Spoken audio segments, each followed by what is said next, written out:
யமதர்மராஜன் ஒருமுறை பூமிக்கு வந்தபோது அழகான ஒரு பெண்ணிடம் தன் மனதை பறிகொடுத்தான். அவள் மானுட பெண் என்றாலும் அவளை மணந்து சில காலமாவது வாழ வேண்டும் என்ற ஆசை அவருக்கு வந்துவிட்டது. அந்த மானுட பெண்ணை மணந்து அழகான ஆண் பிள்ளைக்கு தகப்பனாரானார் யமதர்மன்.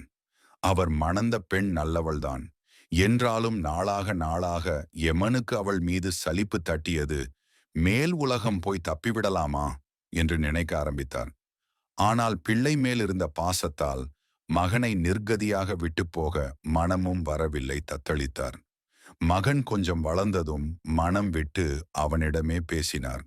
அவனுடைய அம்மாவிடம தனக்குள்ள பயத்தையும் விளக்கினார். மகனே, நீ சிறந்த வைத்தியனாக வேண்டும்.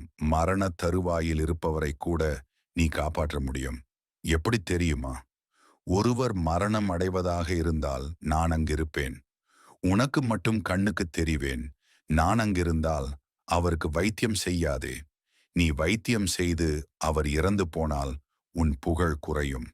எனவே யாருக்கு வைத்தியம் செய்தாலும் நான் அங்கு இல்லை என்றால் தைரியமாக மருந்து கொடு. அவன் பிழைத்து எழுந்து கொள்வான். அதனால் உன் புகழ் மேலும் மேலும் பரவும் என்றார் யமன். மனைவியிடம் சொல்லிக் கொள்ளாமல் மகனை அணைத்து கண்ணீர் விட்டு யமதர்மன் நழுவி விட்டார். மகன் மருத்துவம் படித்து மகத்துவம் பெற்றான். அவன் வைத்தியம் செய்தால் எப்படி இருப்பவனும் பிழைத்துக் கொண்டான். ஒருவர் கூட சாகவில்லை. எல்லோரும் ஆச்சரியப்பட்டார்கள். யாருக்காவது வைத்தியம் செய்ய போகும்போது எதிரில் அப்பாவை யமனை பார்த்தால் கும்பிட்டுவிட்டு வெளியே வந்து விடுவான். இந்த வைத்தியன் கைவிட்டால் பிறகு மரணம்தான் என்று ஊரே புகழ்ந்தது. கொஞ்ச நாளில் அந்த ஊர் அரசரின் மகள் நோய்வாய்ப்பட்டாள். யார் வைத்தியம் பார்த்தும் பலனில்லை. இவனை அழைத்தார்கள். என் மகளை காப்பாற்றினால் அவளையே உனக்கு மனைவியாக தருகிறேன், ராஜ்யத்தையும் தருகிறேன் என்றார் ராஜா. அவள் படுத்திருக்கும் அறைக்குள் போன வைத்தியனுக்கு அதிர்ச்சி. யமன் அப்பா நின்று கொண்டிருந்தார். வைத்தியம் செய்தால் பிழைக்க மாட்டாள். ஆனால் பிழைத்து விட்டால் அழகான அந்த ராஜகுமாரி, ராஜ்யமெல்லாம் கிடைக்கும். இடைஞ்சலாக அப்பா குறுக்கே நிற்கிறார். எப்படி அவரை விரட்டுவது? பளிச்சென்று யோசனை பிறந்தது.